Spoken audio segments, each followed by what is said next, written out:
Good evening, everyone. This is Robert Stevenson. It is 6:01 on the 22nd. I'm going to be calling to order the school committee meeting for the, let's see, what's the date today? It's 22nd of September. Can I get a motion to enter into the meetings? Second. All right, all in favor? Aaron, let the record show the motion passes 5-0. Can I get everyone to stand for the pledge of allegiance, please? I pledge allegiance to the flag of the United States of America and to the republic for which it stands, one nation, under God, indivisible, with liberty and justice for all. I have a.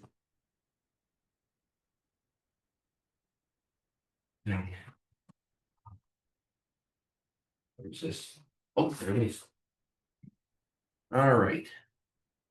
Consent agenda, we've got minutes from 9/8, some home educational proposals, donations, kind of easy stuff. Anybody have anything on there that they want to pull out a consent agenda? Now's the time to identify that. Okay. Superintendent Willard, what do we have for correspondence? We do have some warrants here. If you guys can sign those before the end of the night, that'd be great. So it was listed under superintendent's reports, but it's really more of a correspondence. We were notified by the Special Olympics, and I'm just going to read it to you. It says, congratulations to Southwick Regional School for receiving a national banner recognition from the Special Olympics North America. Your school has been selected from a national certifying body for achieving standards of excellence in the areas of inclusion, advocacy, and respect. The athletes, partners, students, coaches, volunteers, teachers, staff, and administration at Southwick Regional School have all played key roles in creating a social climate where everyone feels included and respected for who they are. You are only one of only 17 schools this year in Massachusetts, and only 217 schools nationwide to achieve this status for the 24-25 school year. Well done, Southwick Regional School. And we are also the only school in Western Mass to receive this award. Awesome. Really great news, and we've been receiving a lot of positive press around the Helping Hands. We received positive press on this, and they also did an article on one of the grants that we received for the tutoring, so we're getting some positive press out. Well, hopefully this will get picked up as well. This did. Oh, good. This did. Awesome. Awesome. Fantastic. All right. We are missing students tonight, so most exciting part of the meeting is now gone. So We have an IT presentation. We have a good substitute though. Nick is going to Nick is gonna take over, huh? Garland had a little issue. He got tied up. He wasn't gonna be able to make it. So Nick volunteered to be able to kind of review this information. So he's kind of like the utility infielder now. He's gonna jump right in and take. Yeah, I'm gonna give you the 30,000-foot view here. Director Green did mention if anybody has any, more specific questions that he'd be happy to, respond via email or whatever. I mean, my scope here will be limited in terms of how much of this I can, but I can basically tell you what's going on. So Steve, if you want to switch the slide. Yeah, hold on. please. Second, for some reason. Frozen. Hold on. Slides.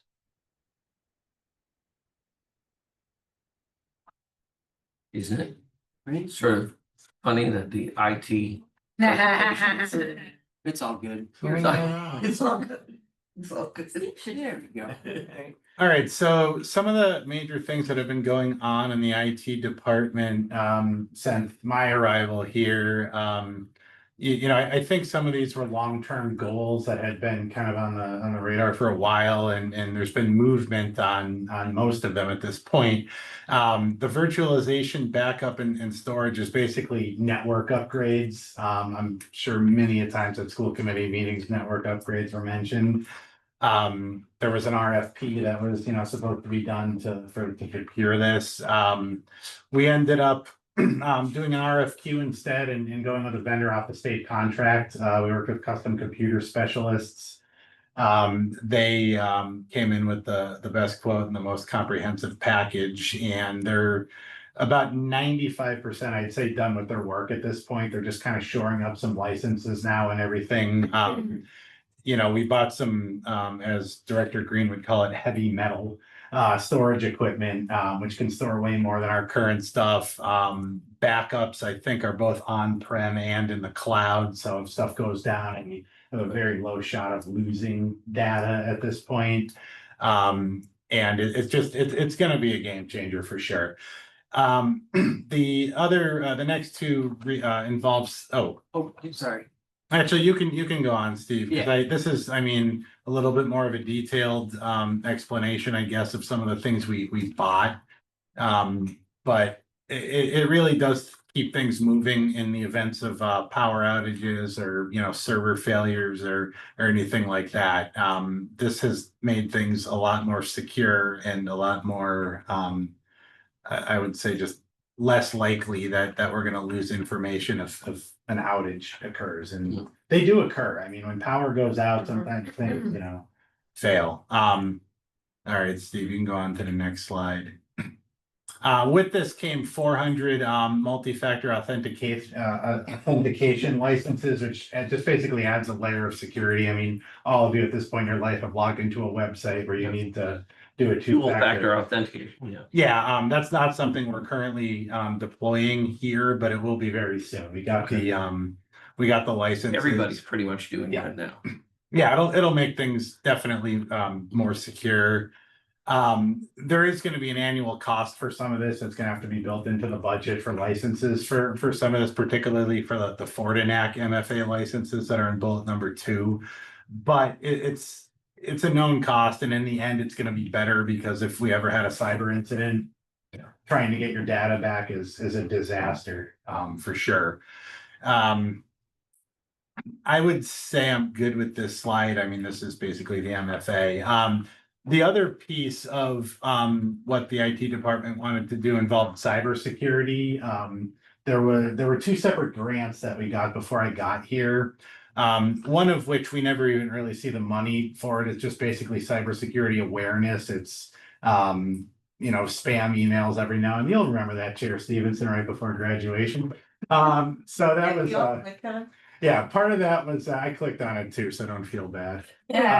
But in any event, that was what one of the grants paid for. But the other one was a much larger one. It was the municipal local cybersecurity grant program it's technically a federal grant, but it's funneled through the state. And there was a state match as well. So we had about a total of 9,000-ish. It took some smithing for sure. When I got here, I didn't even know the grant existed until a check showed up from the state, and I was like, so we didn't have a lot of time, but we ended up getting an extension to spend the money from the state till December 31st. You know, just because of all the turnover here and the, you know, lack of capacity. But what this grant is able to do for us is twofold. One, it gets us some cybersecurity hardware, which would be those licenses for the MFA and everything like that. We awarded that contract to Entree. They were actually the only one that bid on it, so that was pretty easy.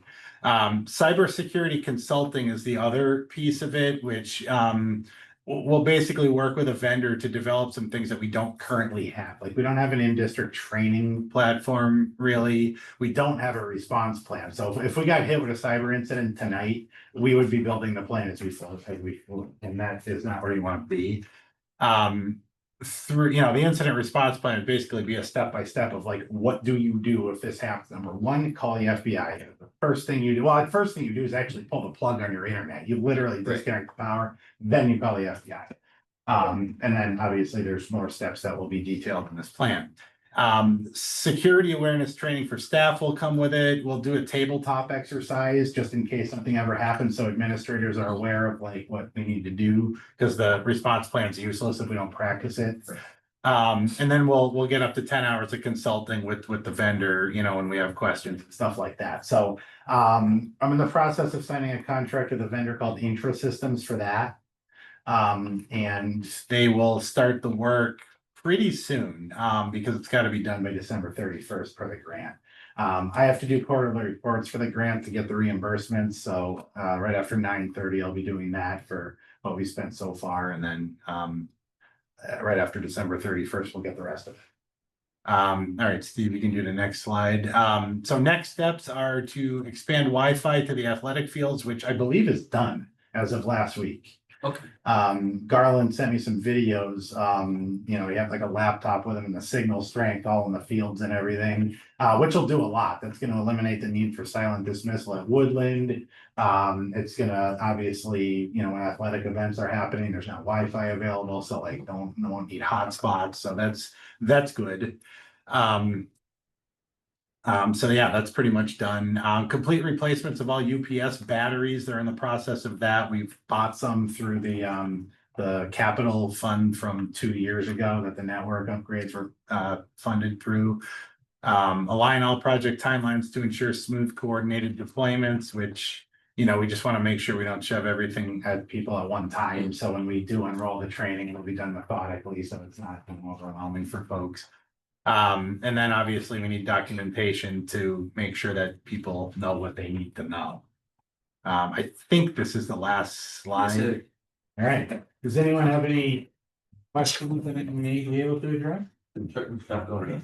Yeah, no, so I have a question, and it may be a silly question. But all of this seems like it's really targeting, you know, cybersecurity and safety and things like that. So, which is awesome and necessary, and we need it, and absolutely. So my question is just like from a practical in the classroom point of view. Ever since my kids have been at the regional school, and they're now seniors, so it's been a long time now, there have been problems with the internet. It was very much so in the 7th and 8th grade wing. I was hearing about it constantly. Oh, we couldn't do this because the internet went down. We couldn't do this because the internet went down. I think that was the biggest issue, but it's been pretty widespread throughout the building.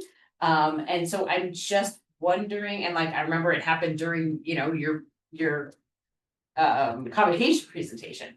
Yeah, I was explained that my server froze. This laptop froze. My laptop. Okay, all right, so when things like that happen in the classroom to either teachers or students, what's the reason for that? And is that been happening into less frequency than it has in the past? So there's a few things I can answer to that if you like, because since I'm in the department, I'm not at, like every day, and I don't mean to like butt in, or anything like that. Steve, you're here, you've got knowledge. If I have a little bit of knowledge. Part of it. Yeah, you got. So going back 2 years ago when I first got here, before we started placing the APs, which is access points, okay, those were. Because this was the thing that we talked about 2 years ago that we desperately needed to replace, because if not, the world was coming. And that's correct. That's Okay, what good. happened. Those upgrading the equipment, meaning the firewall all the way up to the access points, the new switches and all that stuff actually improved our network connectivity in regards to the district as a whole, okay? So the newer equipment, we have to stay on top of doing firmware upgrades in regards to like the access points as well, because that does happen. There will be times that if the firmware doesn't get upgraded in a certain amount of time that we don't get notified, it will, however, kick or boot off. Does it shut down or is it just? No, it will just kick the computer off. Also, the newer computers that we did purchase for this year. Yeah. As well, the 920, right? Yeah. Correct, Nick? 920, because the older machines that were coming off lease were at an end of life Okay. type thing. That does play a factor because of the network card that's a NIC card, which that can also play a factor into that. It's not playing that as an excuse by anything from the IT department, but older equipment for newer type of network kind of stuff doesn't always seem to. So to as work correctly. we continuously move out of these devices that are at end of life, Yes, that sir. situation should get better and Yes, better, sir. right? And actually, I'm gonna be for this year. Yeah. My network connectivity tickets. Yeah. Minus like a frozen laptop or Sure. something because of uptime or whatever the case may be. Yeah. Or lack of updates or something like that. Really not that big of a deal. There has been literally minimal tickets coming in for like internet access for that. Now, that being said, Right. knock on wood, Tomorrow you're gonna get 50. tomorrow could And be you a know what, they're different all day. gonna come from the nursing department, 'cause I heard they listen to this meeting, so they're gonna be getting a hold And- tomorrow. And sometimes, and to your point too, we have been, like in the past, we've had some loss of network connectivity, which we've addressed at certain points. That was the DDoS incident, Mhm. which it was an incident, that was an outside source, but we were right on top of it, and we fixed that and geo-filtered to where there's no outside sources trying to like hammer in, and that's on a consistent basis. Education and government are typically speaking are the ones that get cyber attacked with a DDoS, which is Yeah. denial of service, that will make it. Okay. There's some instances where students have plugged in, it's Mhm. called the network loop, so, Okay. which is two Yeah. Ethernet cords in there, and that will shut down, which it can shut off one part of the So- network, Okay, so hang on, so students are doing this? not anymore. Oh, Like okay. intentional sabotage? It Is is an that what you're intentional sabotage. Okay. They'll take an Ethernet cord and it'll loop it. Okay, so just back up for 1 Yes, sir. second on that, cause it's, so when that happens. Yes, sir. How does that work with PBIS or whatever? Like if we've got somebody that's intentionally trying to disrupt our internet service at the school, to me would be a pretty significant and severe That's infraction. not I mean, rebellious, that's called There is- discipline. Yeah. I can- It's like almost like borderline criminal, right? I've been in that room and I can answer that too. The vice principals are very, very proactive and the principal as well. Good. Deanna was fortunate. I don't think you were fortunate enough to be around for that one, but again, the principals and vice principals that were around. to So, do so we're not, when was the last time we had one of those? a year and a half, 2 Oh, years ago. okay, all right. Okay. So, good, knock There on we wood, go. right? So, other than that, yes, a lot of the updates and stuff that Nick expressed in that PowerPoint has completely done a 180, but we did have older equipment, so That's fine. and that. And our that's- internet's now faster too, because our contract with our prior vendor was up. Mhm. And Comcast won the bid this time, but it's 5 meg speed instead of 1. Oh, So okay. throughout the course of this Comcast year. won the bid, there's not a lot of other options other than Well, Comcast. we had Crocker, which is now Well, there were, It's fiber. I didn't mean to, we're talking about fiber optic Yeah, come to the schools. Is that gonna make a huge difference? We do have, it's Comcast fiber is what it is. No, I'm talking Oh, about you're West- talking, Westfield oh, P&E fiber. that's something that's out of my wheelhouse on that one, unfortunately, I'm sorry. Okay, That would be a director is that question. Whip City or, But so if, they're gonna come to the schools? we borrowed, Yeah, got authorization several years ago yep, when we developed our municipal light yep. authorization. Borrowed authorization for $3 million. Selectman Moglen is Yeah. working with Westfield Fiber Optics Right. to use that monies to do the schools. Okay, and hopefully the agreement will be Westfield will then take the challenge to go into neighborhoods Gotcha. to see what that return is. In other words, if you get enough people hooked up, Yep. they pay back that bond issue, which was, So it's an The big bond issue incrementalization, it's an was voted down, but we incrementalization do have- solution to the challenge that we Right. had for the town. and also they're talking about running it into our industrial park, which Oh, It's right down the which street. we're gonna have several hundred acres available Yeah. in the very near future. Yeah. You could run a sewer line down there and the fiber optics, plus we got a grant for to study putting a road through to Sam West. Okay. I mean, this could So be I'm a assuming if home run for If the. we do this from a cost side, budgetary perspective, going to Whip City would probably be cheaper than Comcast, but how long did we just sign this, whatever? it's through E-rate. Yeah, I mean, it's It's gonna a take a 3-year. while. Okay, no, that's cool. And it basically, the federal government pays for 50% of it. Because it's our category 1 E-rate funding. Comcast way underbid our prior vendor, which was it was Crocker, but their name is now Access Plus or something. They changed names a couple times. But they way underbid them for faster internet, so it was kind of a. It's a win-win. no-brainer. Yeah, but you know, So a couple we'll years have down the to- road, I mean, like, I don't know that Loop City Fiber would be E-rate. Exactly. Just- Turn them well, over first. Technically, anybody would be, they would just have to bid on it, or we could just choose not to go through E-rate. We just look at the numbers and figure out the best way to do it. Is what we would do. So. Thank you, Steve. Did that That was answer your very question? informative. Yes, yes. Perfect, Kind of sounds like a lot of little things that are sort of all Yes. adding up and coming together. yes. Anybody else? I was just gonna add, the town also got a grant for Oh, cybersecurity, good. where I had to spend an hour each month taking the class online and then pass the test. So good luck to everybody. Did you pass? I did that.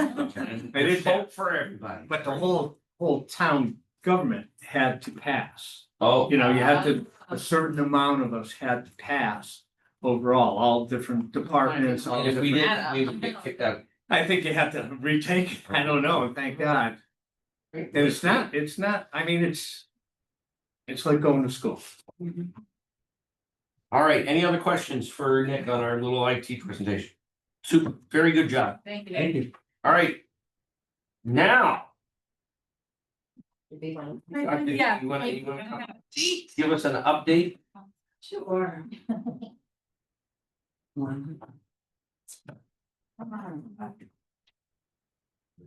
Make sure the high chair, not the low one. You can adjust. Good. They're just gonna fall down. I was just gonna say, I love it, when you sit and then it goes. Yeah. "Ooh."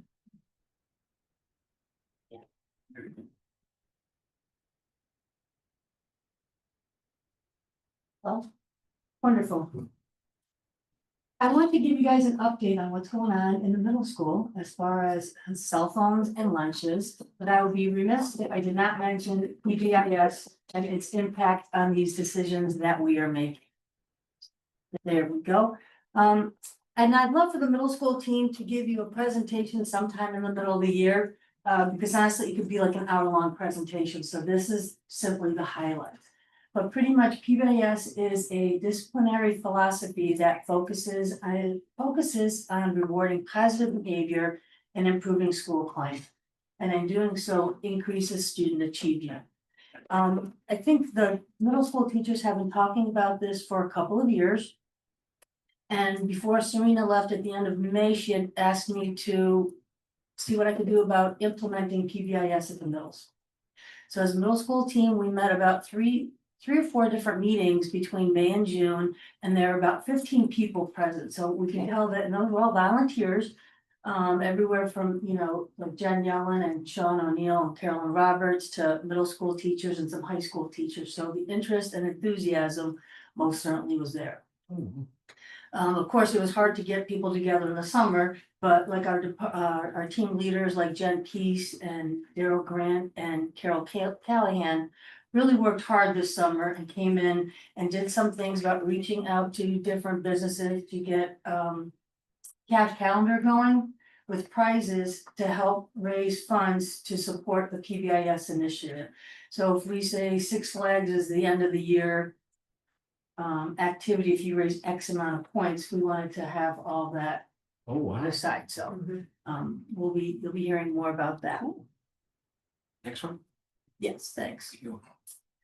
So last year, it's funny, I was grades 7, 9, and 11, and Chris was 8, 10, and 12. And I'd say 80% of both of our times was spent on 7th and 8th graders. Honestly, if I was just like high school alone, I think I would have been bored. And that's how busy they keep us hopping. Wow. And yeah, and some bullying incidents, the most that we've had, and I can't give you a number right now, but it was really middle schoolers just being unkind, no matter how many times you give them the lessons about being kind. Some still choose to be poor decision makers. It's also part of the PBIS when we do discipline and consequence students. There's a lot of online learning to be a better human being through Edgenuity online courses. It's how to be a good decision maker. We've got like 50 things we can choose from.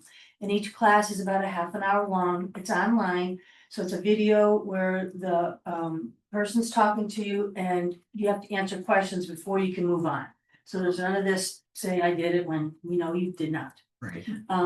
So everything from being a good decision maker to bullying and cyberbullying, coming back from school, how to make lifelong vision and decisions.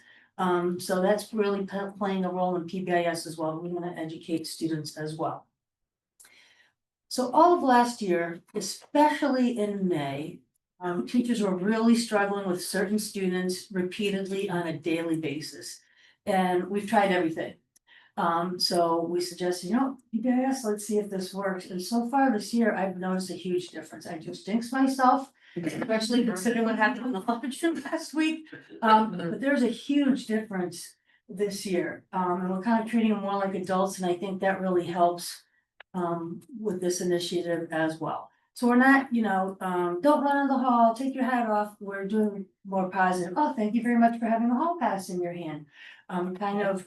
Rephrasing what we want from them and reinforcing the positive. And also, there really has been quite a disconnect between middle and high school. And they do view it as two separate worlds. So I was shocked to find that there's some high school staff who don't even know who our middle school teachers are. So we're working really hard to change that.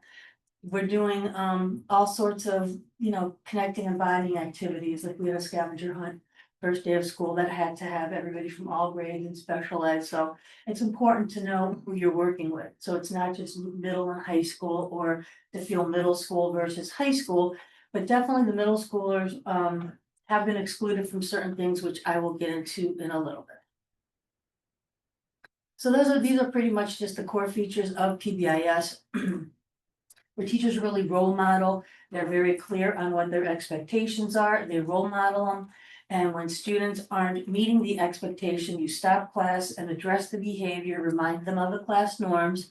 And it's a lot about the acknowledgement system. Thanks to Steve, we just started our Suite Navigate 360, which is a PBIS software that teachers can keep track of points. So it's really a point system. And the first big event that we did was a carnival, was that a couple weeks ago? Ish, Friday. maybe. We Was it? It seems so long ago. So that was a big one where I'd say 95% of students were able to attend. Where they had, popcorn and water, and they did a scavenger hunt, and they played games outside and had popsicles, and they did that for an hour just to really reinforce that we're appreciative for them following the rules. And the 5% that didn't qualify, what would they do? They went in a classroom with the teacher, and I'm not sure what they did behind closed doors, but they did not participate Okay, good. at all.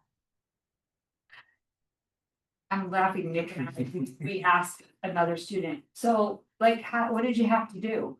And he's like, you pretty much just had to not be a jerk, and some kids couldn't even handle that.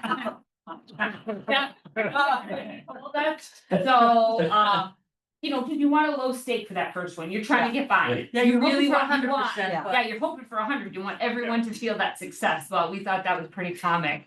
Like, I love it. That's it. Pretty So there's your first t-shirt. Don't be a jerk. Don't be a jerk. Get to go to the carnival. But there is still consequences for negative behavior. The idea is to really reinforce the positive. Yes. But there's still accountability, for sure. There's still Saturday detentions and lunch detentions and taking the online classes, but really reinforcing the positive, because no one wants to be yelled at, right? So these are the things I just wanted to discuss when we talk about the disconnect between the middle and high school.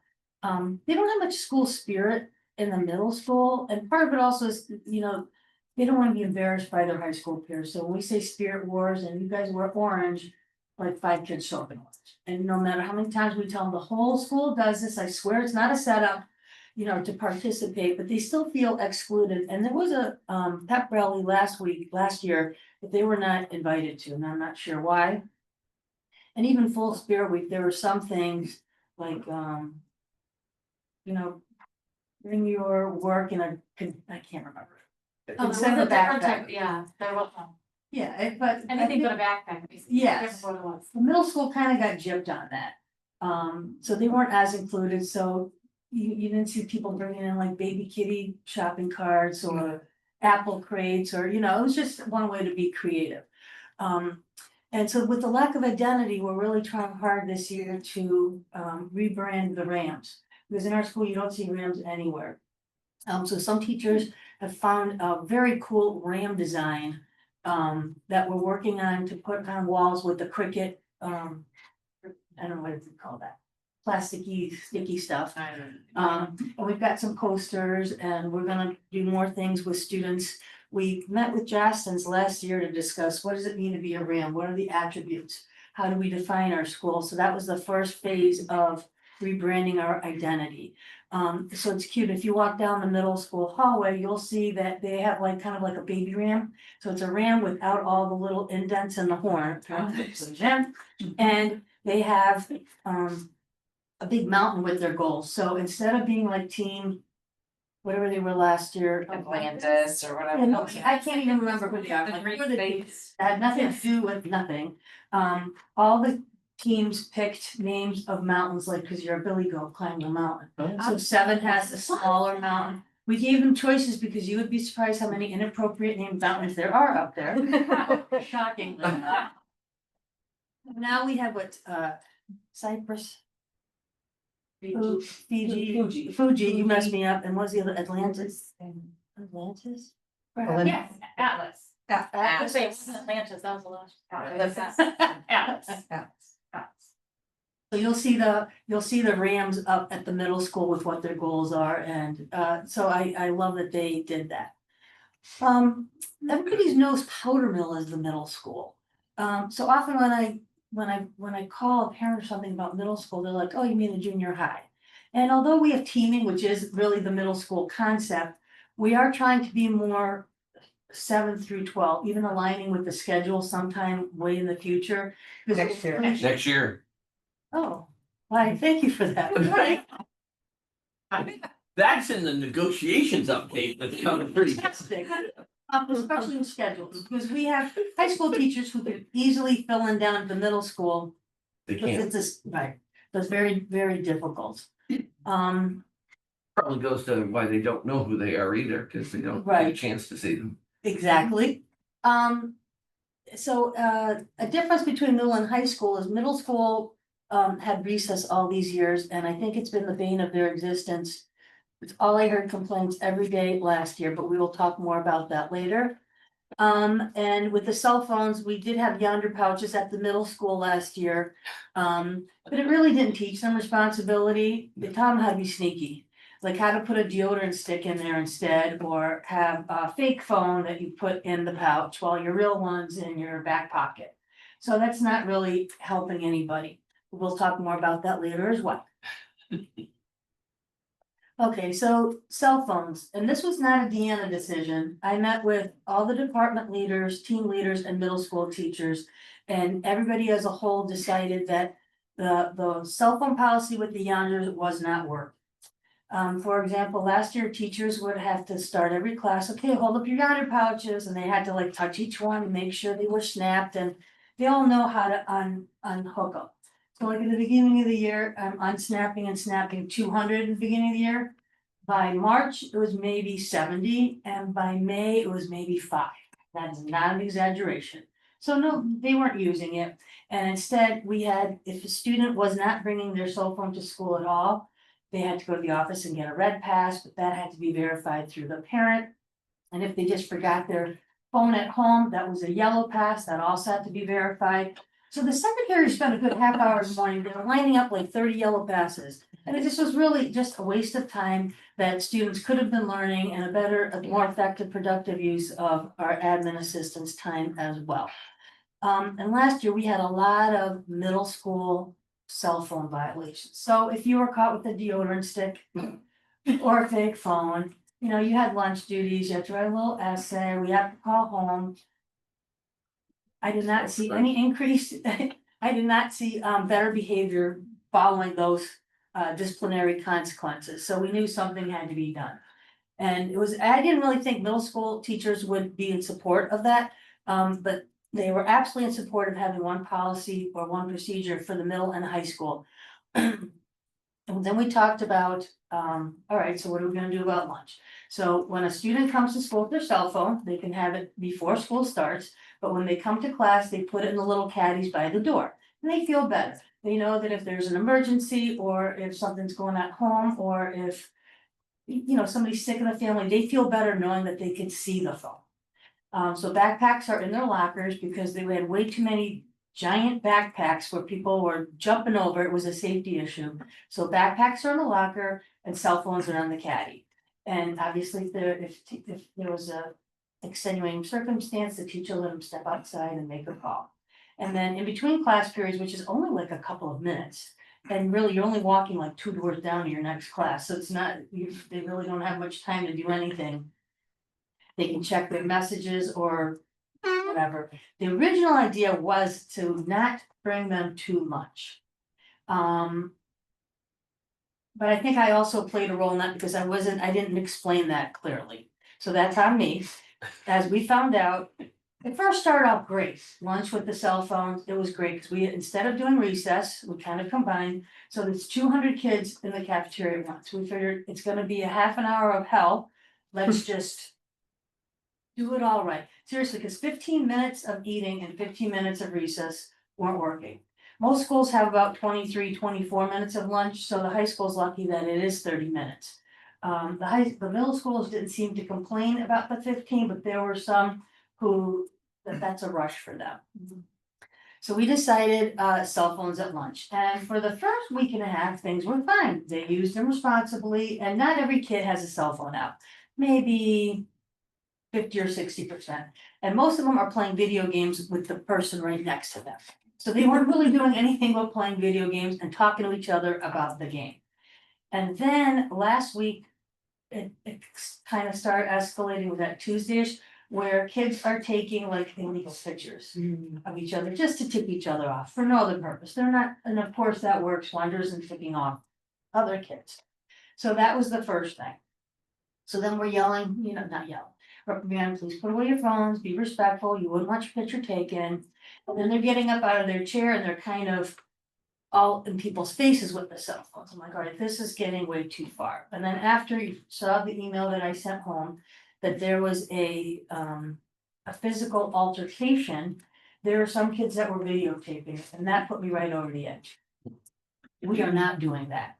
So I pulled everybody into the auditorium for 7th graders and then 8th graders. And I said, we're done with cell phones at lunch. You're gonna leave them in your D period class because you have to come back anyway to D period class. And if you're caught with it, there's gonna be consequences for Saturday school. And nobody wants a Saturday school. So that actually worked fantastic on Friday and Monday. And we had kind of all hands on deck. I said, we have to do a better job of monitoring. We can't have like 5 people leaning against the counter chatting. That's not what this is for. We're supposed to be chatting with the kids, so we kind of went on zone defense. You take these 3, you take the tables, you take 3, and you keep rotating. So no food has been thrown. In the past couple of days have been wonderful. But the question that I get is, okay, so when do we get our cell phones back?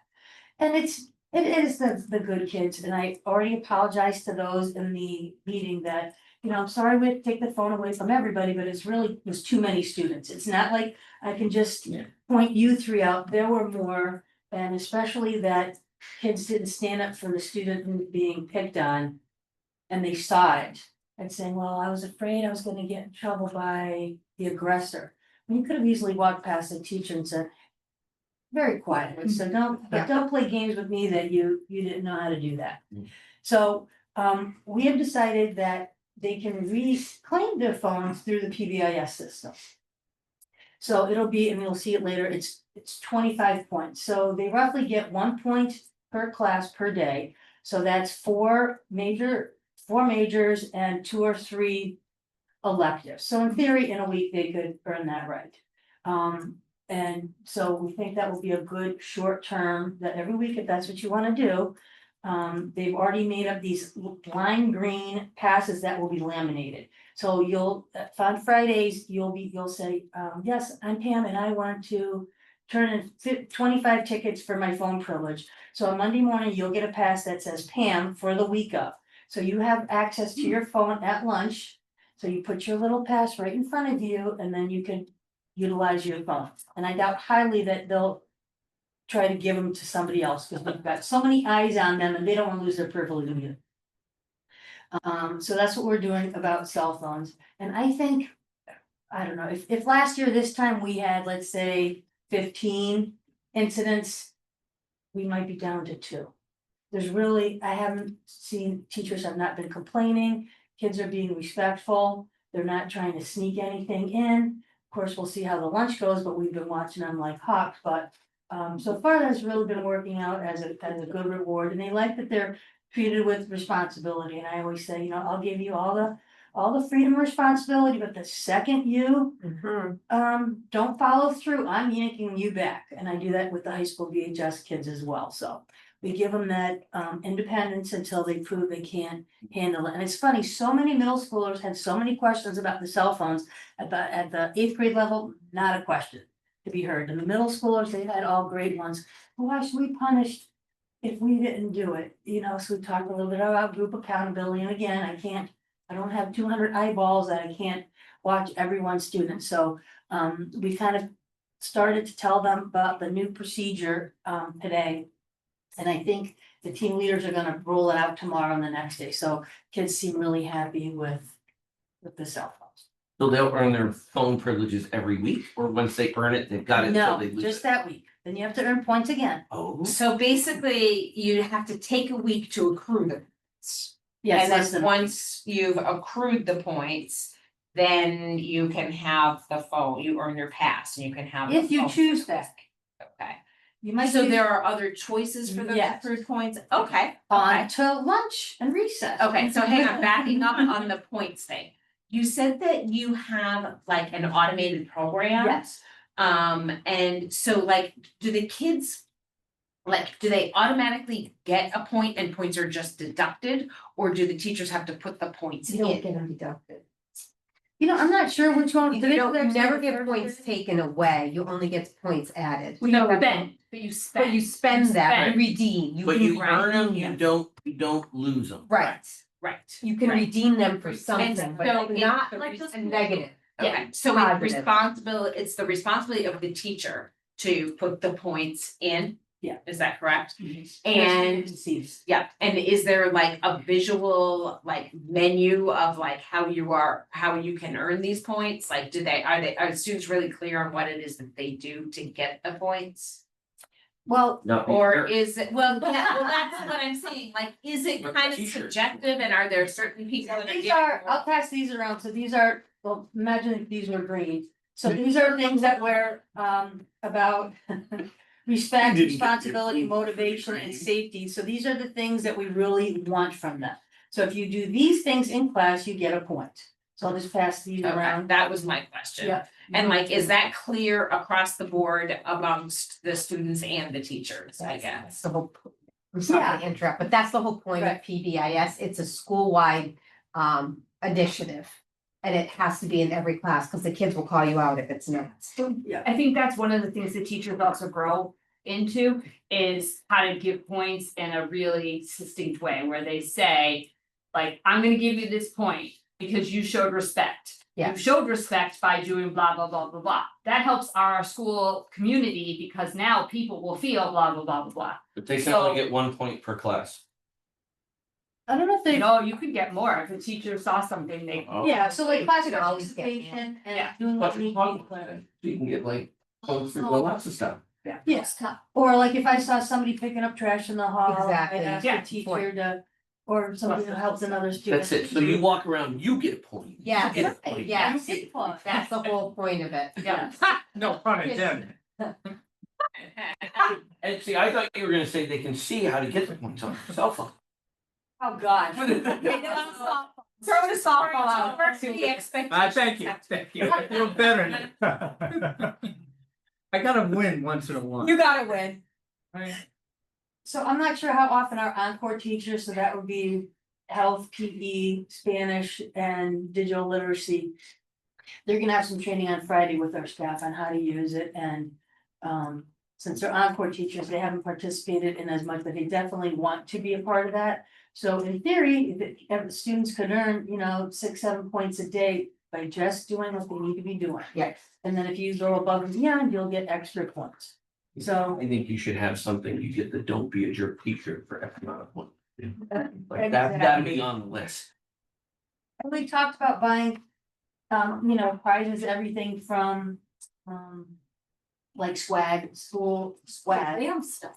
Yeah, Yes. exactly. That would be worth points. And, like we just had the carnival, another thing that we're doing for PBIS is Dunkin' Donuts offered to do, like the refresher drinks for the kids and hand out $5 gift cards. So, and they'll have like a little food truck come up. So and we can do that for staff. We can actually do that for high school as well. We're starting with the middle school, so that'll probably be the next easy full school, The middle. high school students are gonna want the points next week. We want the points.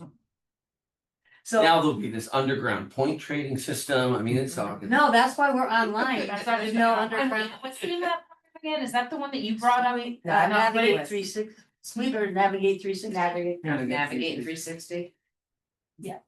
And some of our teachers, like Jen Peace and Carol Callahan, had used it in different school systems, so they're the ones who asked for it. Okay, okay.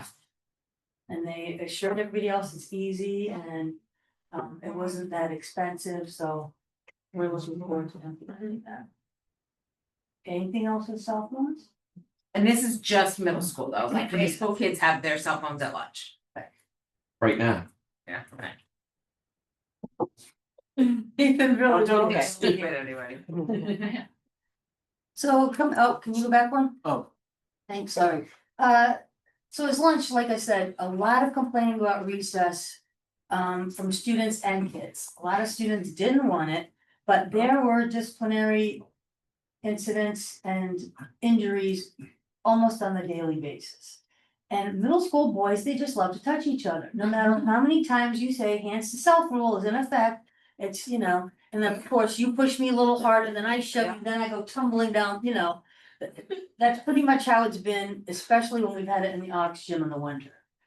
I find indoor recess awful fun because you kind of have to be on the lookout to make sure you don't get hit in the head. And the girls were playing volleyball and there's a whole bunch playing basketball, but just arguing and we never had enough coverage in there. So if you've got 100 kids in there, to have like 3 adults, that's really not, and you've got to be on your A game, really paying attention. So it really was a lot of disciplinary issues that could have been avoided. And especially during the winter when we were short-staffed, there were times when it was just me and another teacher, because that's all we had. And I witnessed that. Yes, when you went in there, yeah. There's also PBIS points for the recess. I realize that for some kids, recess is very important. And we at the beginning of the year, we talked about, oh, well, maybe certain teachers can take out kids, but we decided to use it as a PBIS reward for 15 points. So, and some kids already have, I don't know, like 30 plus points, others have like 5. So this will be a good incentive, especially for those that are looking for like a small prize to win.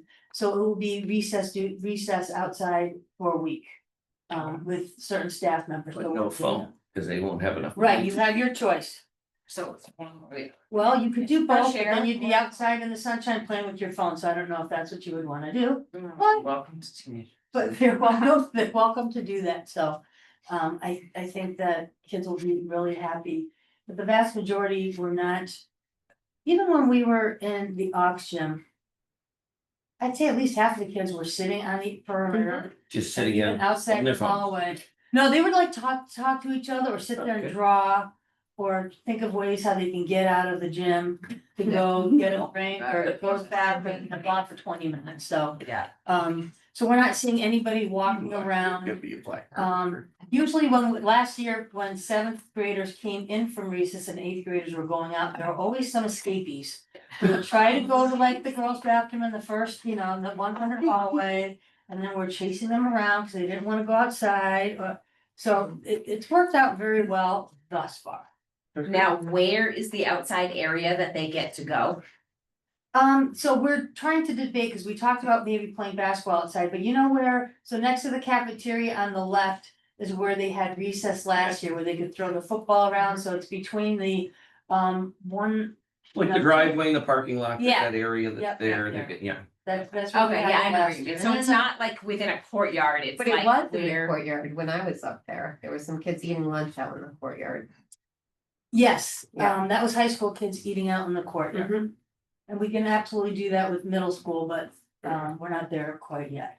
But that can also be a privilege where you're eating outside. I'll put that in the suggestion box tomorrow. 17 I hope it gets put in 17. the suggestion box, because we spent $62 million when we designed that for those courtyards to be used by the students.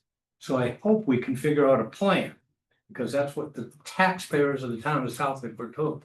Well, the high schoolers are having a dance Friday night in the middle school courtyard. Yeah. The middle school courtyard is more appealing than the high school Yeah. courtyard. The high school courtyard kind of looks like a, penitentiary. Lunch for the beginning. just because you've got this big Yes. metal thing around it.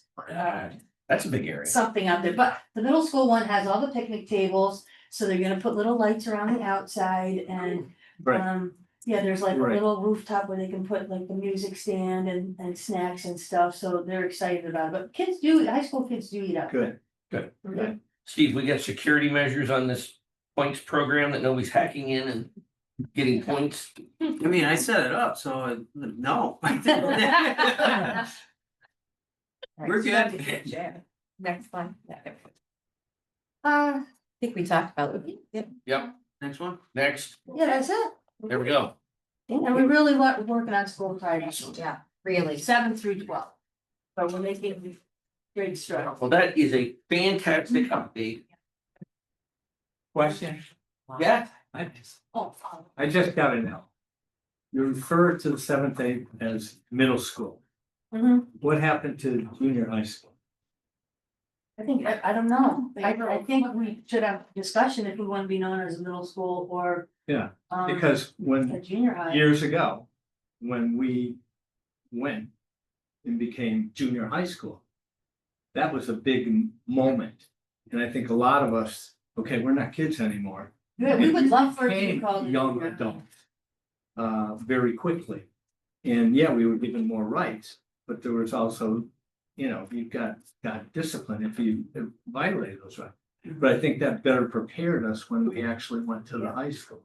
So I like the name junior high school, and I think. What, I mean, isn't that just a technicality?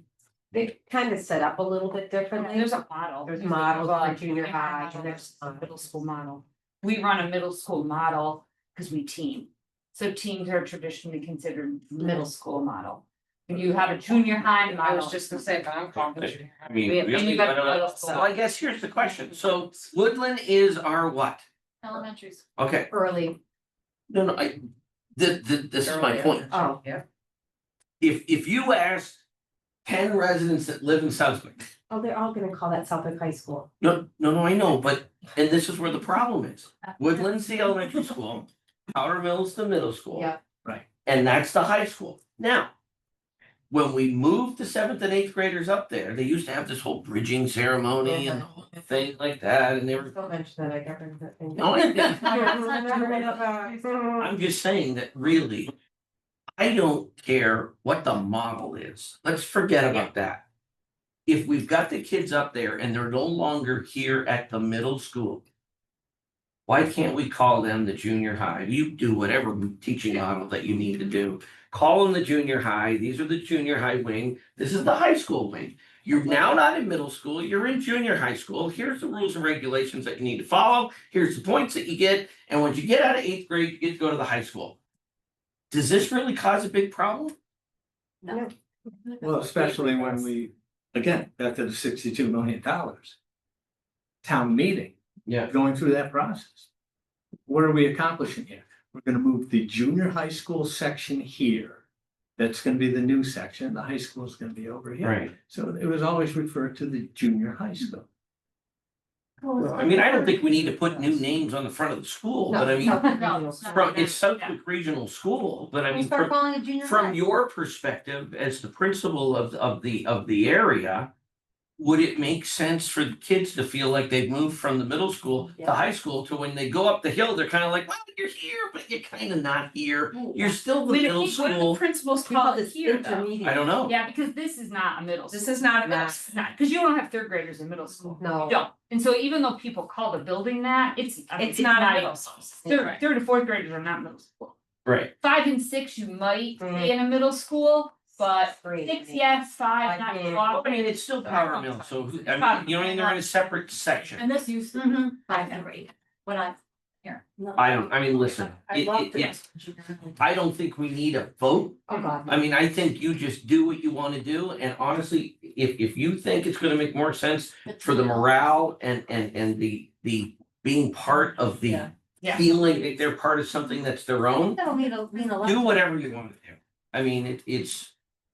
Do we have any issues with it? I think, No, I don't. I just, again, I'm not trying to be repetitive and you're the educator. I'm just a novice at this, but I just remember when we went, okay, you're going to the junior high section over here when we had junior high in this section. High school was upstairs. All right. oh, That that was- was a long time ago. That was a big deal Oh, that you became, Yeah, when you guys. right, went you left upstairs. consolidated school where it was fourth, fifth and sixth. right, I'm junior high school. yeah. And your attitude changed. Mhm. I swear to God, it changed. Because you felt more like an adult and you were treated more like an adult. And that's what Dr. B is bringing to Right. that school. She's And, treating them and much so more like. I know it's just a name, but I think. Well, let's change the it name, would but help a you do it. lot, I mean, yeah. why not? If you're gonna do a whole brand new system, put a brand new wrinkle on it and make them earn it. Well, and I think about some of the ninth graders who were frequent flyers in the office last year. I haven't seen them at all. They do act different when they become ninth grade. Of course, some of it's maturity, but, Right. yeah, Oh, yeah, when you went to high school, that was the big deal. very good. That was the big deal. You might So have now to they take can a get- little. When you were in ninth grade, but after that, you were fine. So now you can have the Don't Be a Jerk t-shirt, and then you can have a Southwick junior high with a little baby ram with the little. You're definitely am. We need to have the ramp. Yeah, but It's the ramp, baby ramp doesn't have. So maybe it's Don't Be a Jerk.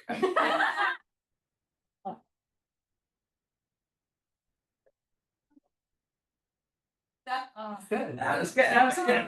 I like that. I'm sorry, I started off. Yeah, now you got him on a roll. Okay. So let's go. What do we Yeah, got? it's been a long day.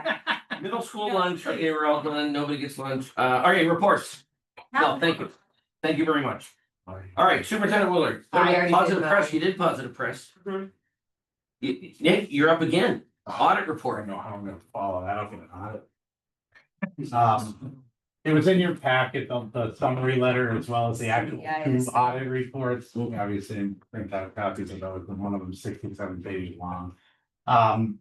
So we finally received it, which is good. I mean, to me, and you know, I am new at reading an audit report like this. I mean, we didn't have a single audit in municipal districts. We just had the DESI end of the year report audit, which we have that report too from last year, all was well. There was nothing in there that was, it was good, it was clean, it was good to go. Well, there's a term they use, right, when you know, Yeah, there's no findings or, no, that's in your report, good.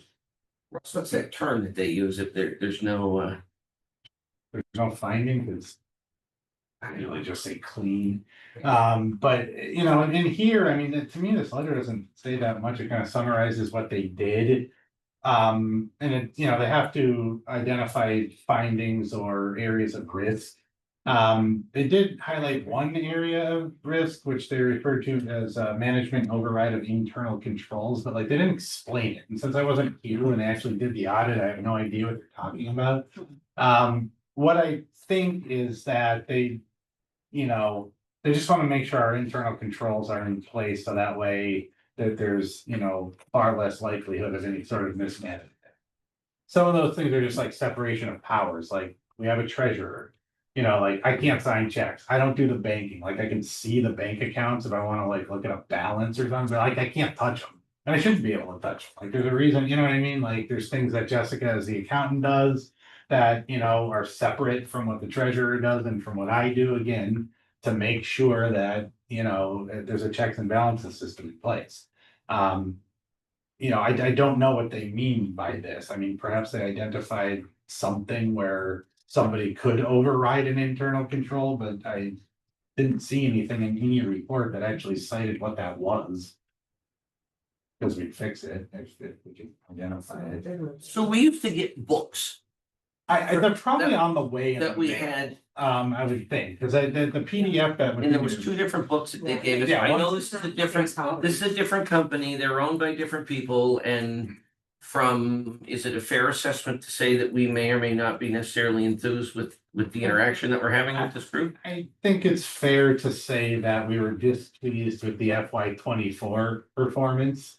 I think there was a lot of factors at play there in terms of like why that happened, but I can also say that this is a statewide issue with this particular vendor. But this is not the only vendor that's out there that we No. can utilize, correct? No, I don't know when our contract with these folks is up. I cannot find one anywhere.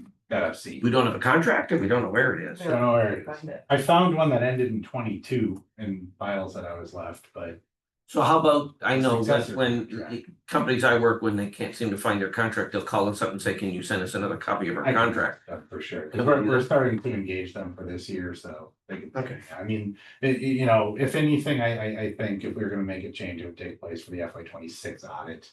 We're Well, I already mean, too if late you could- in now, the 20 How about maybe for next meeting, we find out when the contract's up, and then that gives us an idea as to, from a timeline perspective, what you're looking at. Yeah, Because the last thing we want to do is find out, well, we just missed it by a week. From a renewal perspective. yeah. I mean, obviously, if they, we're gonna try to renew it again, like, that would have to hit me, like, that would. that Oh, would- no, I know, but a lot of time, I don't know what these contracts are like, but usually if you're gonna opt out of a contract, there's a time frame Oh, in yeah, which you yeah. need to do that before the renewal. And they are gonna contact you the day after that is, just say, oh, great, well, guess what, welcome for the next contract. Yeah, I can inquire with them about the contract, Alright. where we are. Awesome. Yeah, usually you would get books. There was a thicker one that included the whole single audit and a thinner one that was your federal grants. Which were the two PDFs that were attached to your email that's not printed. The federal grant one looked good. There was really nothing in there.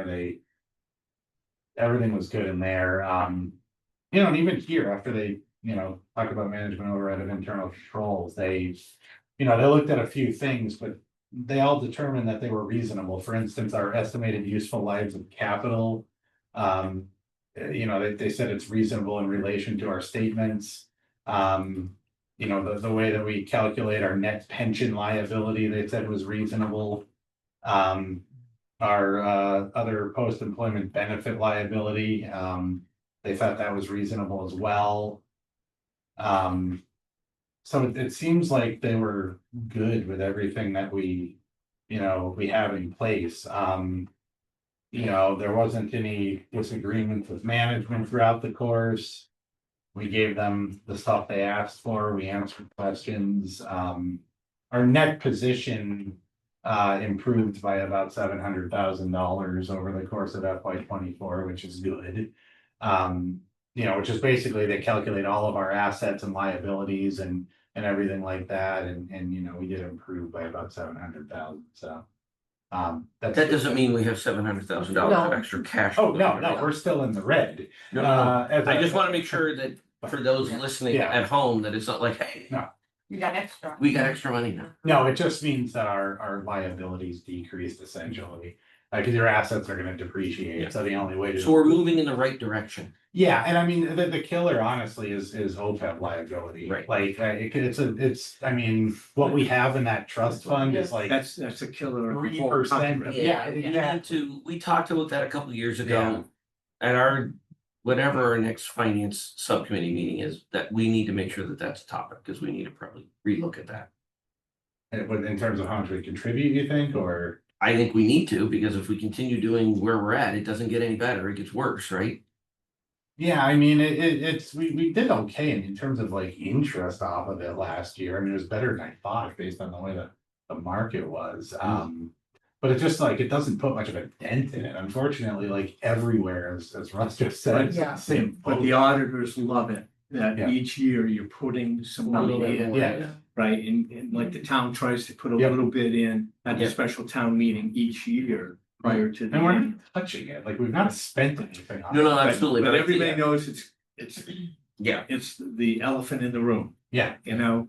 But the auditors always told us, especially for bonding issues. Yep. Make sure that you're putting money in there, because your bond rating is affected by it. Mhm. yes, it is, absolutely, by, and our liability is probably only funded at, I don't know, 5%, it's very low. And the other piece is compensated absences too, like, if we were just to shut down tomorrow and go out of business, we'd have to pay everybody the unused vacation time, some folks unused sick time, like, that liability is pretty large as well, but, there's nothing you can do about that, like, you can't, there's no fund you can plan for that, really, we can't give so them points for that either. No. That won't be.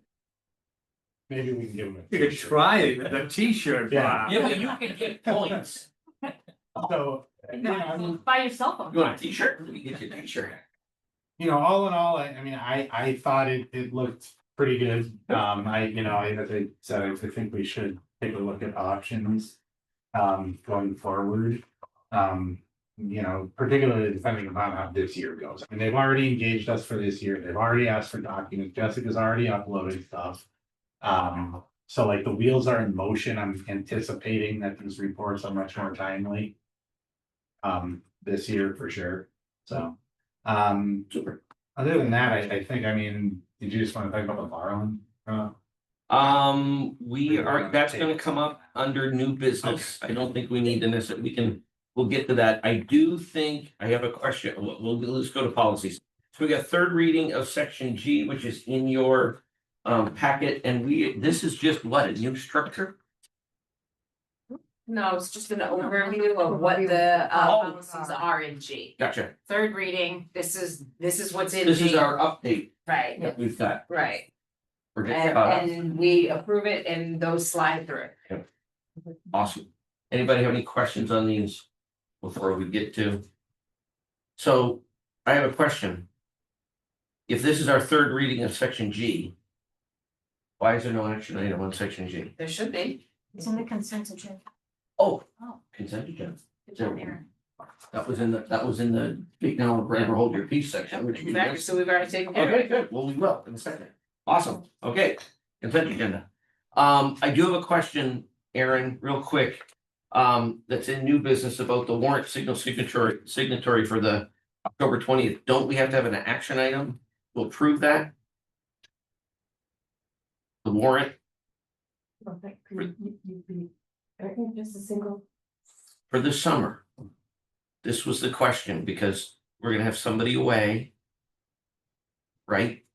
For October 20th. Karen's gonna be away.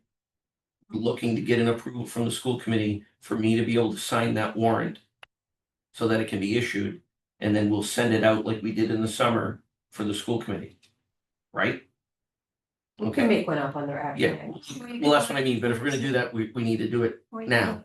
Or you could do it October 6th, whichever. Oh, okay, well, we can talk, okay, let's do that, we'll talk about it at new business, then we can put it in the action items for next meeting. Sold. All right, you're up. Move to approve consent agenda items as listed above recommended. So, All right, all in favor? Aaron, let the record show the motion passes 5-0-0. Move to approve appointment of Chief Procurement Officer Nicholas Bernier, Director of Finance and Operations. Highly recommended. so moved. Second. Any conversations? Does he get a point for? I that? wanna know, did he earn enough points to do this, or what was this, his He sat through PBIS? some pretty brutal classes to Oh, get this yeah. title, so Oh, yeah. did he? Well, yeah, I had the designation before I got here, but the committee Uh-huh. officially has to appoint me in the Mhm. role. Sometimes they just appoint the position title, Okay, so that way, but I can't find any evidence that ever happened here. well, you didn't have enough points then. I'm glad I have them. I hope I have them. After it's done, should I have the points? There's an online portal thing, Rob, that you're gonna have to like. Oh, I have to, okay, We don't have to do it today. that's fine, okay, all right, any other questions or anything for this? All right, all in favor?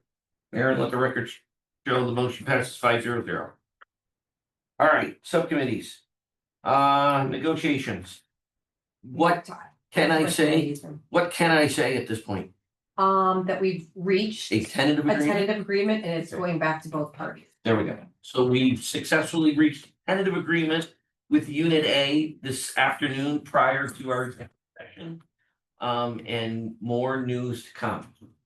So this is good for everybody up the hill and everybody down the hill and all the hill, so that's good. But yeah, everything went very well. It was a very cordial setup. It was very successful and hopefully everybody's gonna be able to leave the table and be happy that we're able to move forward. So lots of good things coming forward with that. Finance, we've got a finance subcommittee meeting coming up soon, I'm assuming, right? October 7th. There we go. LPVAC. Collaborative. Did you have a meeting yet? We did. And how did it Couple go? meetings. How did it go? We had a joint meeting the other night with the corporation. Oh, very good. I Weren't you mean, supposed to be there then? No, I'm off. Judy's there. Oh, that's right, it's Judy. yeah. So how did it go?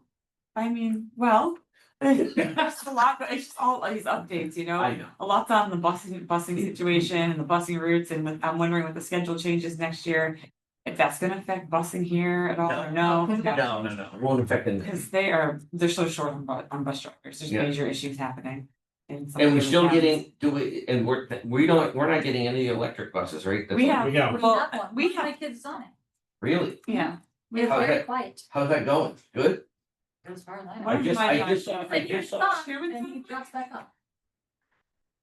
Well, they said they weren't gonna give us any electric buses. I thought that too until it showed up at my house the first day of kindergarten. We have at least two, they told, that's what they said. I'd be interested to find out the brand manufacturer, because I did see an article that there's a town in Canada that is discontinuing their electric bus contract because of a fire and something. Oh, like well, that. I mean, they had a huge fire. Oh, no, I know, like in what, before it got put in place, but, I think it's a Bluebird bus. okay. I'm just interested to see what's gonna happen in the dead of winter when these. Supposedly, they work better in the cold.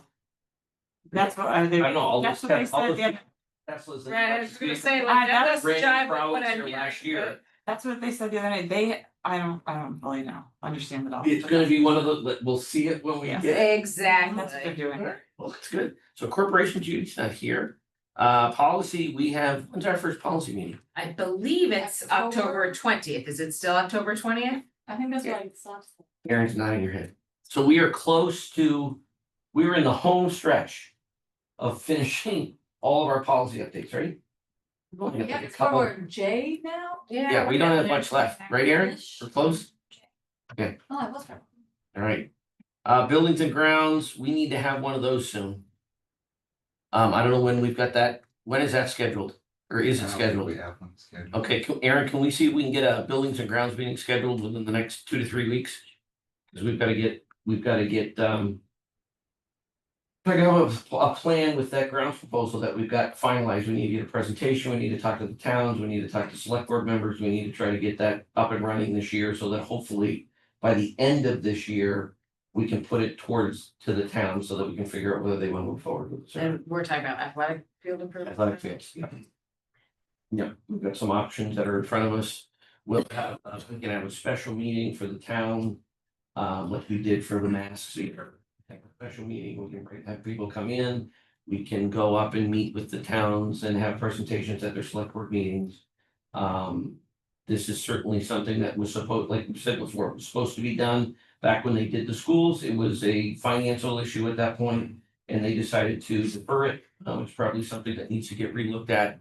Especially with some of our newest sports that are coming. We've got lacrosse that obviously likes to beat up natural grass, so having a turf field available would certainly be a benefit. It opens up lots of options for graduation, rental opportunities, and just redoing something that probably needs to get looked at and addressed, so we'll see.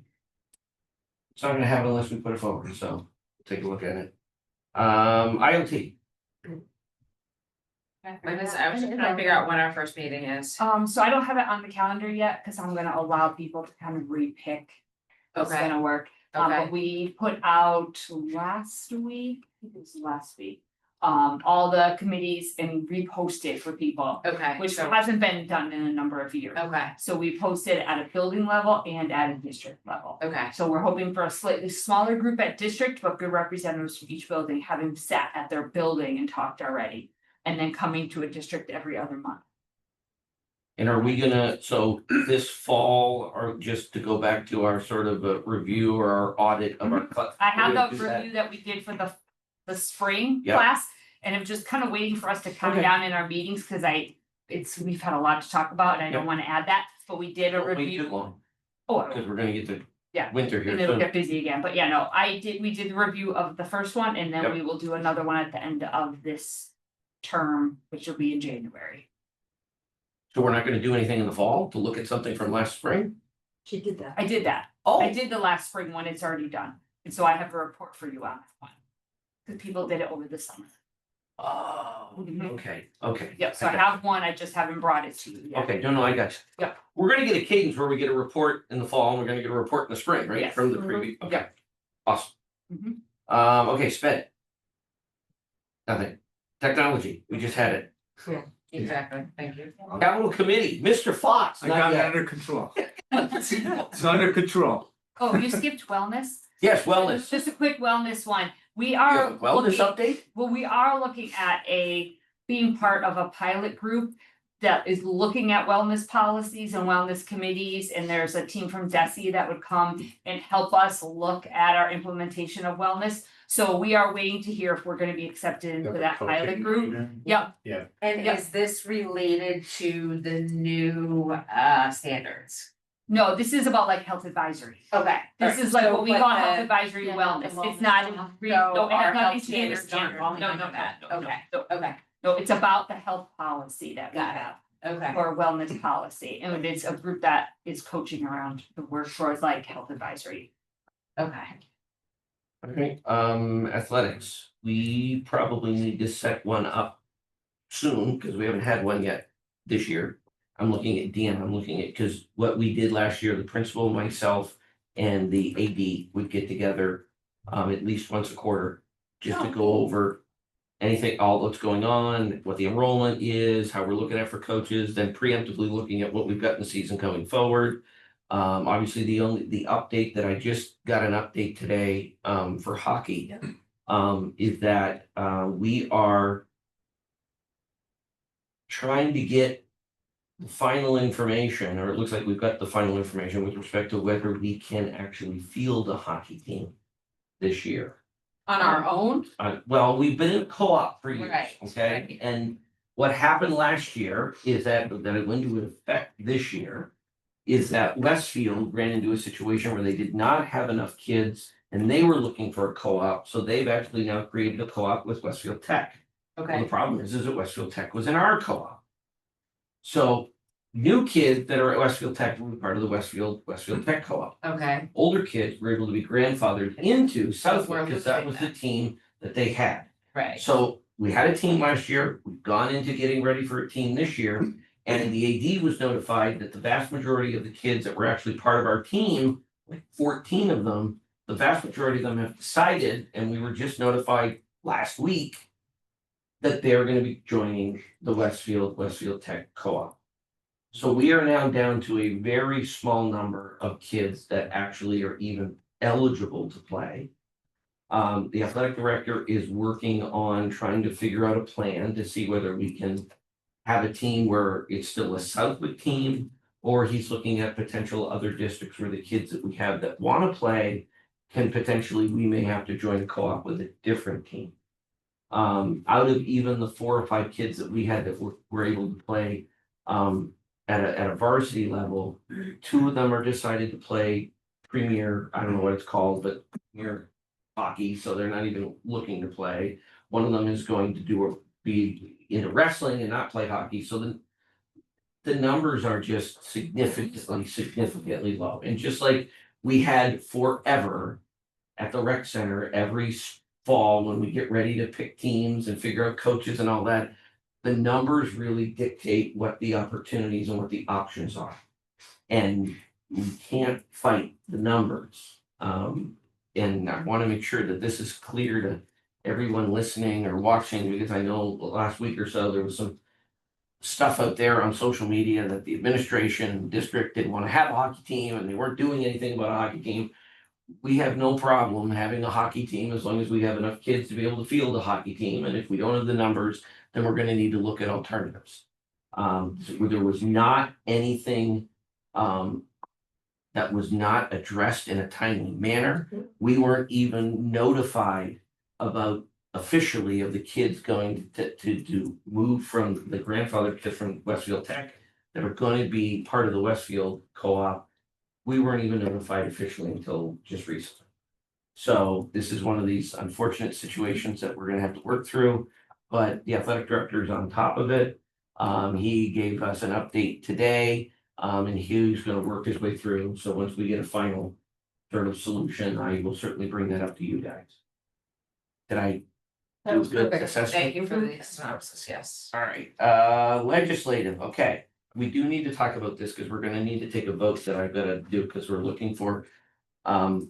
We have every November, first week of November. It's not this year, it's like the 12th. Yes, it's like the third or Second, yeah, third. we talked about it. So there is the combined superintendent conference and school committee conference that's held in Cape Cod in November. It is a Wednesday, Thursday, Friday, Saturday, Thursday, Yeah, Friday, no, Saturday. Wednesday, Thursday, Friday, Saturday. We have in our budget traditionally had one member of the school committee that we've rotated. Pam went last year? 2 years ago. 2 years ago. I went 3 years ago. Who went last year? Oh, Erica was supposed to go, but it didn't work out. So if somebody would like to go, we really need to, do we have to have this tonight, Erin? No, Or do, There's something that has to be submitted by a deadline, yeah, we have to. so Yeah, but that was only for like to get the early. Oh, no, it's about No. voting rights be a for, delegate. Yeah. The delegate. that's on Saturday. They voting on Saturday? Or- no, they vote on Wednesday, the delegates. It was done before we even arrived last time, I think, isn't it? I think it's on Saturday. Either way, if we want a delegate, that's gonna count Or Friday afternoon. for a vote. We would need to nominate and vote on who's gonna be the representative from a nomination perspective. Now, we only have 5 of us here. Does anybody, I don't have the time to go. Does anybody wanna go here out of the 5 of us? Russ, I'd like to you go wanna go next to? year. I can't. I knew you couldn't. Even though I'm You're semi-retired, I'm lucky back to at say work. no. Russ, there is a reimburse, I mean, there's a stuff that you can get reimbursed for your hotel stay. Could be a great way to go for a couple days in Cape Cod, you never know. In In November. November.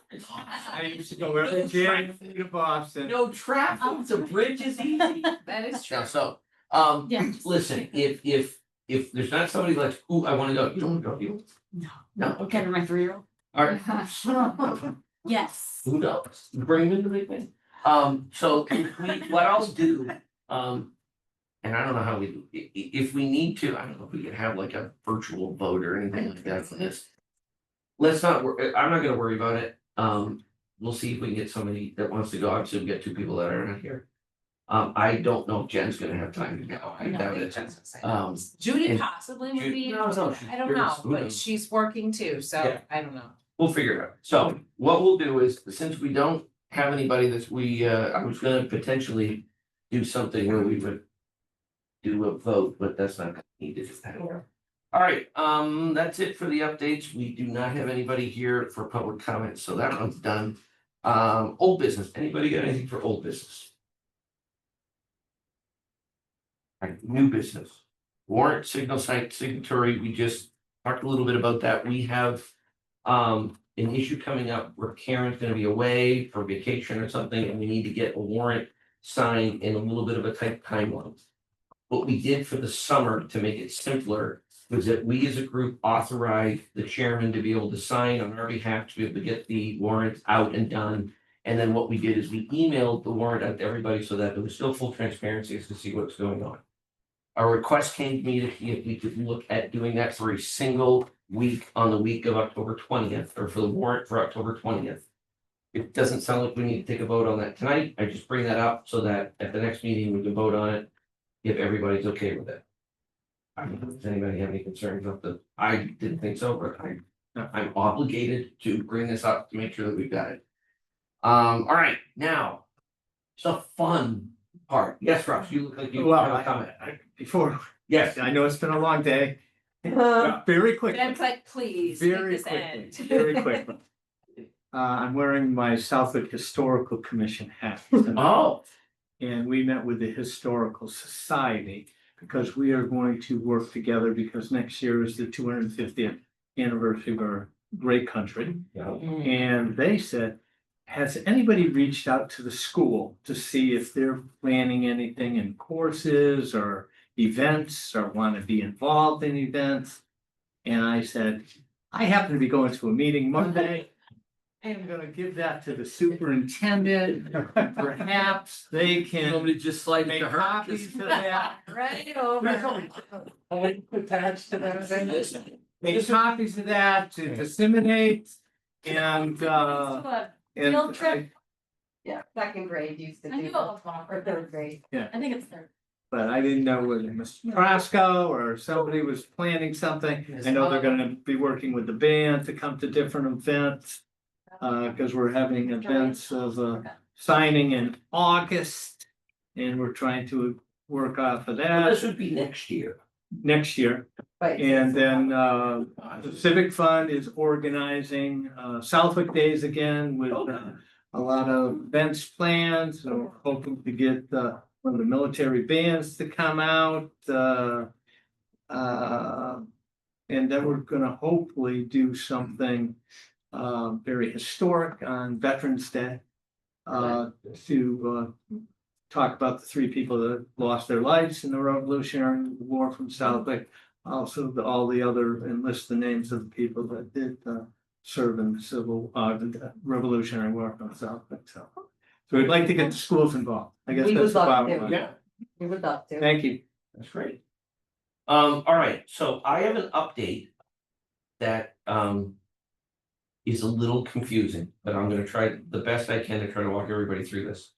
I was notified last week from Nick that we have a little hiccup with our capital request that we put forward last year. You knew this. Our capital request that we put forward last year for the boiler project and the track. We had a little misunderstanding between the town of Southwick and the district, us, the district, where in years past, what we have done twice before is that they had used CPC funds to offset the overall cost of a project. And they had justified that by the usage that Southwick was gonna do, because it was gonna end up benefiting the town probably more than the other two towns. So they kind of did something where they would offset the cost of the project. This year, when we started working our way through with the entities to get the grants, the loans, the borrowing, we got a call from the Department of Revenue. They wanted to get a clarification from the town of Southwick as to whether that $100,000 that was approved was going to be going to the offset the cost of the project or to offset the assessment for the town of Southwick that they would have received for the borrowing for the project. Mathematically, that's two very different numbers. And what we are in the position right now is that, and I've been talking to legal counsel and I've been talking to Nick, and we've been having the CAO at the town, and we met with chairman of the town of the select board for the town of Southwick. Basically where we're at is the town was under the impression that they were using that CPC money to offset their assessment, which makes sense from a tax perspective. It's taxpayers' money from Southwick that they're allocating to decrease their assessment. Problem is that town of Granville and the town of Tolland, we were all, and even here at school committee level, we were thinking that was going to reduce the borrowing that was going to need to go out. And what they did is they adjusted what their warrant was for. Instead of the 515, they dropped it to 415. So now what we have is we have things that don't match. So it gets a little tricky with respect to getting a bond approved. So what we've done is last night I put together a letter that we sent out to the chairs of 3 select boards. Today, this afternoon, we sent that out, explaining the situation and the options that we have in front of us to try to resolve this in as timely a manner as we can, because the boiler project is important. The track is important too, but it's not life threatening. We need to push that to next year's capital request we can. We've got 2 options to try to resolve it. Option number 1 is, upon our legal advice, is that we're requesting the 3 towns, which Suffolk won't need to do this because their bond was correct. We need Granville and Tully to get back to us from their legal counsel as to whether we can hopefully move forward with doing the boiler projects with the way that the warrants were voted on right now, because that would be for a cost that was lower than all three warrants were put forward for. If they're okay with that and we can get a green light from the bond council, then we can move forward with the boiler project right away. That leaves us with the track project, as we've got to try to figure out. We're gonna have Nick and Pam are gonna go to the select board meeting up at Granville next Monday to kind of walk them through this, and we basically want to get a pulse. You didn't know that? I didn't know that. Okay. Nick, you're going to a meeting. So I don't think the select board knows that yet either, though, so Okay, I well- think we need to. Well, hopefully we determine can get it. them, But they got the letter today. Right. The hope is we need to kind of get the temperature as to whether they would be open to what we can do from a school committee. Is that during the year, if we issue a warrant for borrowing, we can send that to the towns. They then have an opportunity to either A, have a special meeting where they would vote on that warrant. Or if they don't have a special meeting, there is a 60-day time frame. That if they don't act on that, or basically if they don't vote to turn it down, because it was a borrowing warrant, it is automatically approved. I don't, So back up. Yep. How do we solve the problem of different opinions as to what that $100,000 was intended for? I can tell you because Russ Duperre was just here and he he said we said, shouldn't have done it he anyway. said, you legally, you can't do it per the regional agreement. So So legally, you can't do what per the region? lower, if one town gives money, Mhm. you can't lower something because it changes the amount that the 3 towns are supposed to pay for a capital project. If it's 515,000, then it's 515,000. So I think- wait a minute, though, back up. So were we wrong in the way that we presented it Yeah, to the 3 towns last year? Because it was presented to me as like, well, it's supposed to be a $515 project, but Southwick has decided that they're gonna kick in 100,000, so that's gonna reduce the overall cost of the project to Yep. 400. so I can own that. That's Well, what that's I the was way it's saying. been done in the That's past. the way it's been done past 2 times. Russ, our attorney, said that never should have happened. That is outside of the regional agreement. He was surprised it wasn't caught. And he said legally going forward, you can't use like if Granville gave CPC funds, it would offset Great. Granville, Granville's Granville's assessment. assessment. It wouldn't offset Southwick's or Talbot's. Okay, so like, first of all, we have to own that mistake.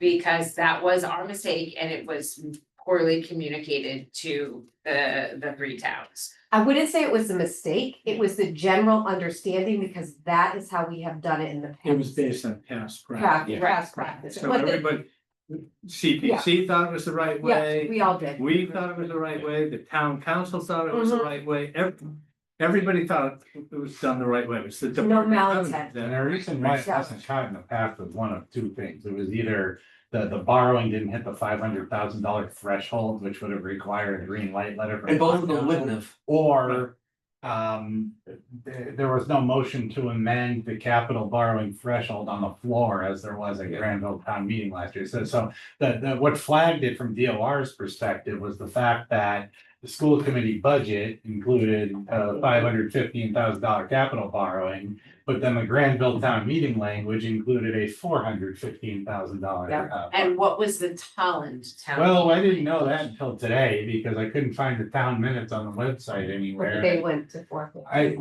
But nowhere in those minutes does it indicate that. know. My understanding is the Tallinn Select Board voted at a select board meeting right before, like the same evening, right before their town meeting. To amend it as did Granville's the evening before. However, if you read their town meeting minutes, that does not indicate that. So I wasn't there. I was at the Masbo Annual Institute, so I can't speak to what happened. So if we were to go the route that you were just laying out, we're like, okay, if we can get the green light to move forward on the boiler, right?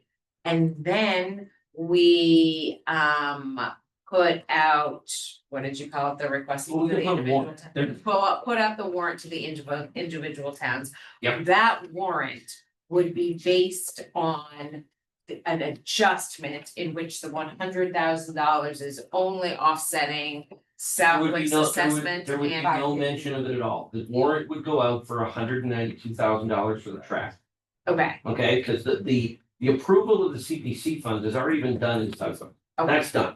That was done for the track. so that we're can- just gonna take that away, take that 100,000 off the table. Yeah, And what- just remove that altogether and then reissue a warrant for just the cost of the track project. Minus that $100,000 offer. That'll be the whole cost. Yeah, it would No, be I mean, $192,000 for the track. And then what would happen is the assessments would be calculated accordingly. Right, The way that the regional agreement outlines. Yeah. How those are supposed to be done. right, and those assessments would be included in that warrant as well? Or, Well, this wouldn't go into the budget. This borrowing doesn't go into the budget until FY 27. No. Yes. Payback doesn't go back. Right. until- Yeah, the borrowing is done this So year. so but the payback is assessments what aren't he's known talking now until we know what the interest rate is and what the Right. amortization schedule. The Okay. warrant is just to the approve the warrant borrowing. is the borrow. The warrant is to approve the borrowing. Once you get the borrowing, once you get the interest rate, then you'll be able to know exactly what the assessments are. So then Okay. it's up to the towns to either have a special. They can either have a special Special town meeting. meeting, which I don't want them to have to do that, okay? Because one option is if we can get the green light from all the players that the boiler project can go forward, that's the most important thing. If at the town meeting in Granville next week, if they're like, we don't want to do that, that's fine. We can push the track project off to and put it in a new warrant for next year. And that way we can leave it there, it's on its own or whatever, it's done. Okay. Now, if we run into a situation, the other problem we've got is we may run into a situation that one or more of the legal teams at the towns will say, sorry, we can't do that. We can't move forward with the boiler project because the warrant wasn't done right. We may not even get a green light from bond council or bond committee or whatever it's called. So we don't know how long that process is gonna take. The option 2 that I suggested in there was we issue 2 warrants at the next meeting. Because we start a clock. We send the warrants out to the towns, but we send out 2 warrants, one for the boilers, one for the track. Hopefully, we find out about the first option first, and if we get that, great. That takes care of the boilers. At the following school committee meeting, we can rescind the warrant for the boilers, and that kills it. If the meeting next week at Granville goes well, and they're okay with moving forward with the track, and we can find out from Tolland if they're okay with moving forward with the track, then great, we don't need to rescind the track warrant. But if they do have an issue, we can rescind the track warrant. We don't need to force anybody to have a special town meeting, and we can push that to the next fiscal year. So that way, it's a way for us to basically try to solve this 2 concurrent methods at the same time. One of them is gonna get done first. And Make sense? And I think once they speak to their legal counsel, I think the town's legal counsel is gonna say, yeah, Yes or no for I'm hoping that the boilers are 315. Everybody's approved a lending warrant for at least 415. hopefully they can say, yes, we can make that work. We just won't move forward with the track because we don't have the money to do it, because we only got 415 approved from Collin and 415 approved from Granville. We can't go forward with the whole thing the way it's set up and the track dies. Now, if everybody's in agreement that we want to do it, then great, we don't need to wait. We issue the new warrant. They just let time run out. And then that saves them money from having to do a special meeting. And it's basically just approving what they approved back in May with the explanation as to what happened with respect to the misunderstanding from the CPC. But I can certainly, I can get Aaron to send you guys the letter that I sent out to the chairs today. I did indicate in the letter that I would be bringing up tonight at the school committee meeting that we would be looking to have Nick go the following week, go to Granville. And that allows 2 weeks before our next meeting, so that if anybody has any questions, concerns, if they want, they can reach out to Nick, they can reach out to the superintendent, they can reach out to me. Nick, are you free next Monday night? That's more of a question. And I'm hoping you are. I mean, I don't have a life, so theoretically, I'm looking at mine too. you know. But I mean, obviously, we need to let this sink in and we need to give them time to meet with their legal. But we have it, you know, it's. Even if you zoom in, can you zoom in? If you just zoom in to the meeting? I mean, I gotta talk to them about this. Yeah. I just Like wanted, they, we don't, either way, even if we put forth the warrants, it doesn't right, do anything other than start a clock so that it gives us an opportunity. right, to I just feel like Nick would do a good job of explaining this, he would do a better job of explaining it than I would. Yep. And that this is going to, whether it should or not, this will bring up some emotions that I'd like to quell before it gets to that point. So I mean, that's the only reason that, you know, I think that might be beneficial. I wish we had more time before our next school committee meeting. We only have that, you know, there's only 2 weeks. If we need to wait 2 more weeks, I mean, that's, again, us issuing warrants at the next meeting Mhm. technically does nothing other than just Mhm. issue a warrant. Mhm. They don't have, we can rescind it if we get to do that. I just wanna make sure that the reason I wanna issue the warrant at the next meeting is primarily for the board. Right. I wanna get that out, because if we find out that we can't do this, I don't wanna wait 2 weeks or Right, 4 and I weeks. understand that the boiler's more important and that we need to move forward with that. I wanna be fully transparent in what happened and I don't Yep. want us to be accused of malintention or anything like Oh, that. God, no. And you know, I mean, there certainly wasn't a malintention. The Nope. letter that I sent out, once you see it, explains exactly what happened. I mean, it is gonna change the assessments for. Yeah. Right, Holland over the exactly. Course of a loan. It is. exactly, and I think that should be explained. Yeah. I think they need to understand the ramifications of, you know, what needs to happen. But I think even your legal counsel in Granville can reach out to Russ Duper, Yeah. our legal counsel in the school committee, Mhm. and they can have talk, because he was the one who was explaining to us, like, you can't do what we did, Mhm. like, you can't do that again. So like legally, he was very clear about it, that it has to go by the regional agreements capital assessment percentages.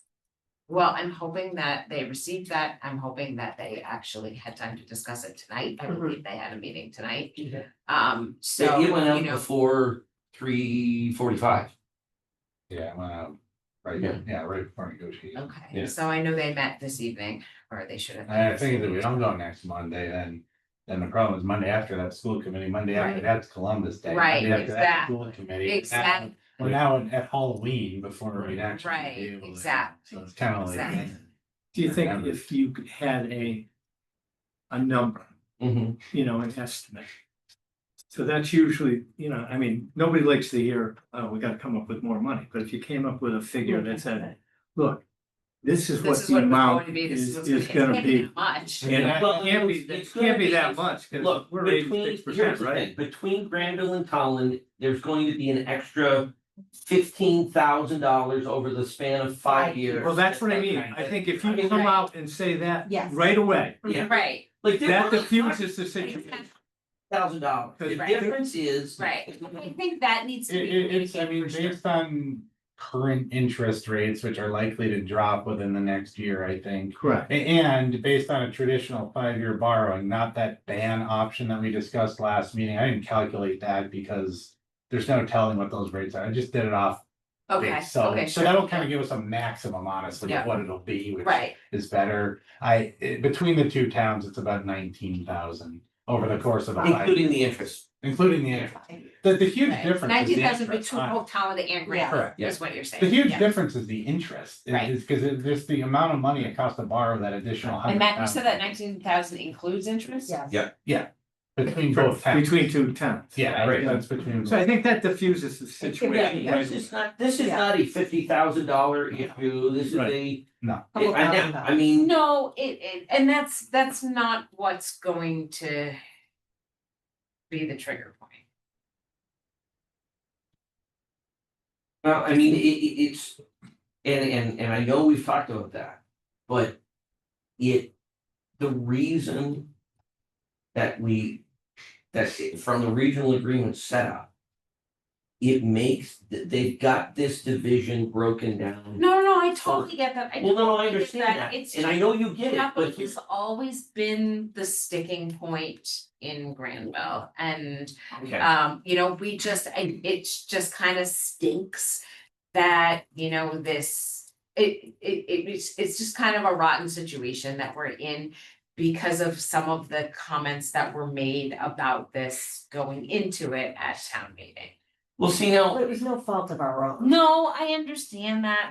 I understand that. It still puts us in, Well, our intention was good. our intention was good, absolutely. On all three districts, the intention was good, like nobody balked at it, it was Department of Revenue who came in and said, you can't do this. Right. Well, Right. really what they asked is, I don't think it's necessarily illegal to do it, but the intent of the town vote needed to be to do that, and the Right. And it language wasn't was specific, unclear, it didn't touch it, it right. was silent on it. because And- when they then asked the question of CPC, who's it for, they got a different answer. So like, I think that's why it a was warrant just- has to be clear. It was silent. The language in a town meeting was silent on the issue. So that's what they asked. But I'd also mention, when you are talking to them, think of the benefit they got with the original tax dollars from Southwick to put in the track, right? So, you know, this is still a win-win situation for Granville and Tom.